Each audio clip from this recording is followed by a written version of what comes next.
DC United 2021 MLS season preview. I am Mike Guillaume, your host, Sons of a Pitch, an American soccer podcast. DC United last season, 21 points, 13th place in the Eastern Conference, a whopping minus 16 goal differential, a year to forget for the original expansion side, DC United, original member of MLS. Just throw it out the window. Ben Olsen is out. He's gone. Hernan Losada is in. We'll talk more about Hernan Losada and what he brings to DC United later on when we do coach reviews. Overall, what does DC United have in store this 2021 season? So, in this episode, we're going to talk about off-season players in and players out, designated player review, MLS Cup odds, breakout youngsters, coach review, projected starting 11, most important player, talk a little bit about the first game on April 17th, and my predictions. So make sure you stay all the way through to the end of this video so you see my predictions on how I think the season's going to end up for DC United. So let's get started, guys. Hit that subscribe button down below. Turn on your notification bell as well so you don't miss any of our awesome American soccer content.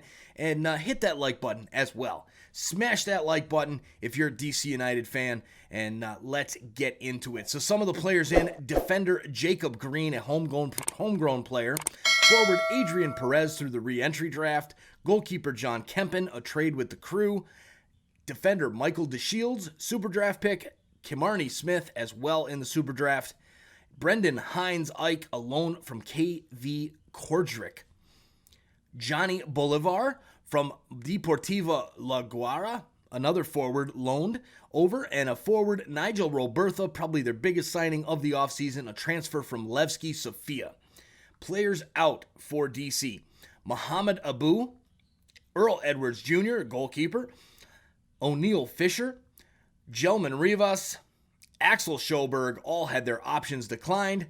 Midfielder Ulysses Segura, a trade with Austin FC, and Paul Arriola, a loan to Swansea, but he's coming back due to the injury issues. We'll talk a little bit more about that in the designated player review.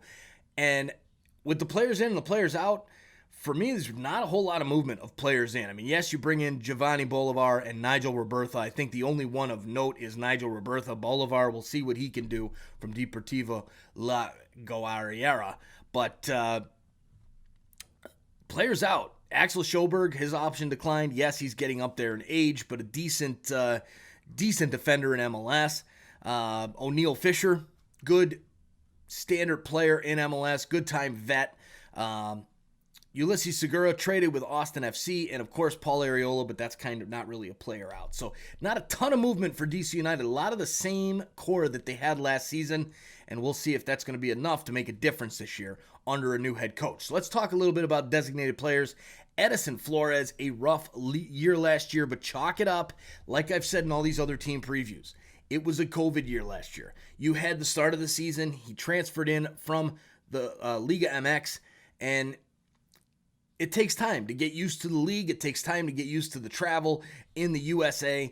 And then you have not only that, you've got the fact that it starts and then it stops. It starts, it stops. It's a phase one, a phase two, all this kind of stuff. For me, just throw out the year last season.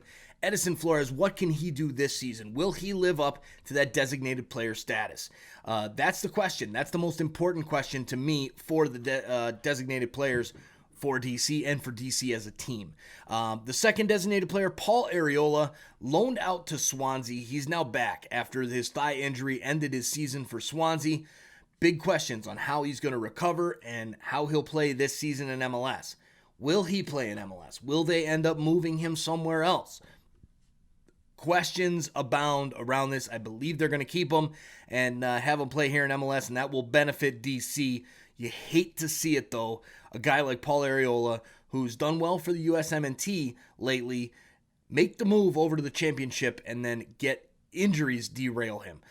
Very similar to a Jordan Morris situation, and that not fun either at the same club, obviously. So overall, two DPs are good. Edison Flores and Paul Arriola, they still have that third spot. What will they do with it?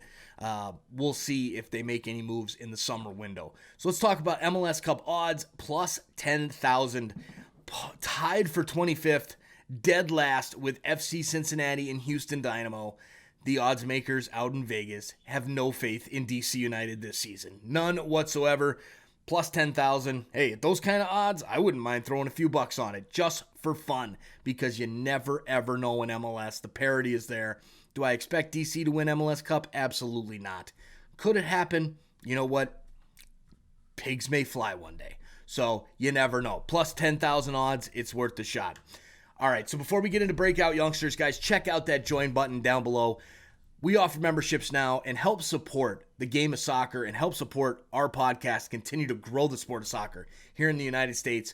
Join our team here, $199 a month for the starter level, $499 a month for the designated player level. You see the different perks that we have listed here on the screen right now.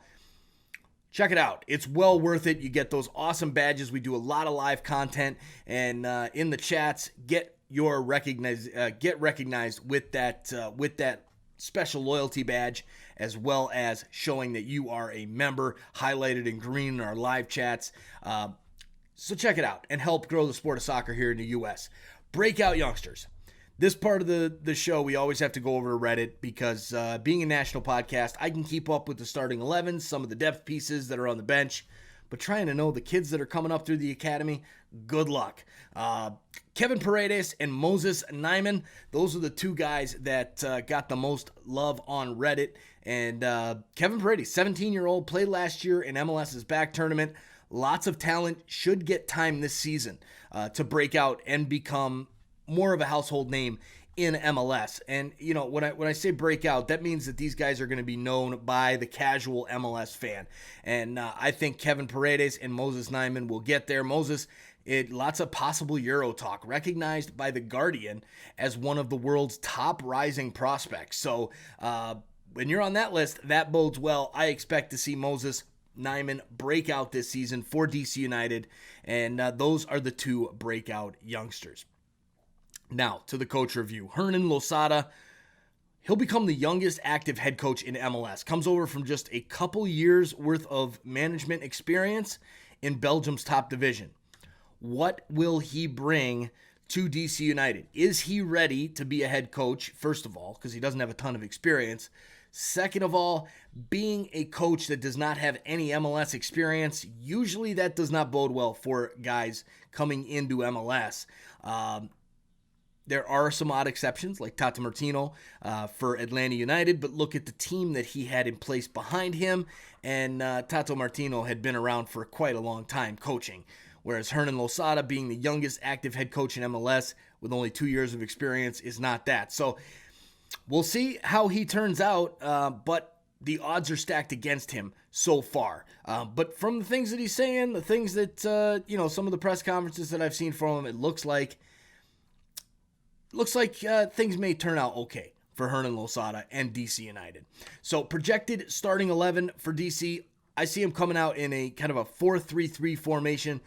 And I've got obviously Bill Hamid in goal, Mora, Birnbaum, Brilliant, and Canals at the back, Felipe, Moreno, and Flores in the midfield, and then you've got Assad and Gressel on the wings, so they kind of they'll be forwards listed in the 4-3-3. They also could come back to kind of like that 4-5-1, that fluidity there. So Assad and Gressel on the wings, and Ola Kamara as your striker. Assad and Gressel, those two wingers, they have really shined in MLS. Yamil Assad with Atlanta and DC.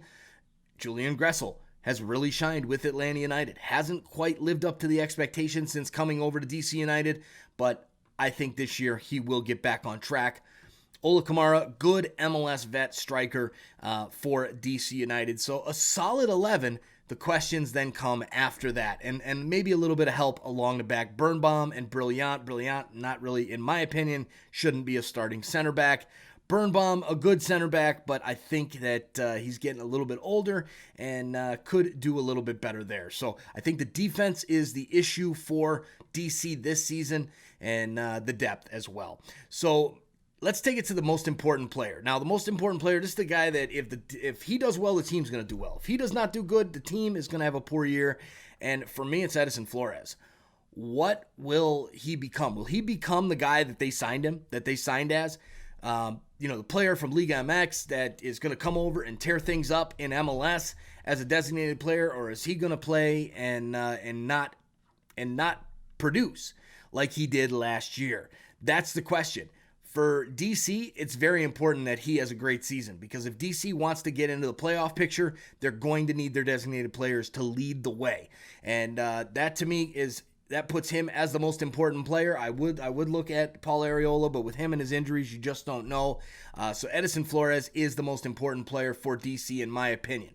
Now, first game up on the schedule, April 17th versus New York City FC at Audi Field, the home opener against New York City, who is a very good team and always is in the regular season, not so much in the playoffs. But New York City, they picked up a few signings as of late. They're looking a bit better than they were just a few weeks ago. New York City is going to be a tough challenge for DC in that first game. So a good, tough challenge there for DC, but we'll see how it goes. Prediction time. Before we get to predictions, guys, hit that like button, smash that subscribe button as well, turn on your notification bell, and how do I think DC United will fare this season? For me, I go with a ceiling and a floor. So ceiling, all goes well. Edison Flores has a great year. Paul Arriola stays healthy once he gets back. Hernan Losada's coaching is wonderful. I see this team making the playoffs, coming in at 7th place, barely getting into the playoffs. If all goes horribly, Paul Arriola can't come back. Edison Flores has the season he had last year. Hernan Losada's not doing very good. The defense falls apart. I see this team at the bottom of the Eastern Conference. Last place, wooden spoon type possibility. So it might not be a good year for DC, but hey, it's MLS. Anything can happen. Thanks for watching. I am Mike Guillaume, your host, Sons of a Pitch, an American Soccer Podcast. Can't wait for the season to get started. We will see you guys soon. Good luck to DC United, and we'll talk to y'all very, very soon.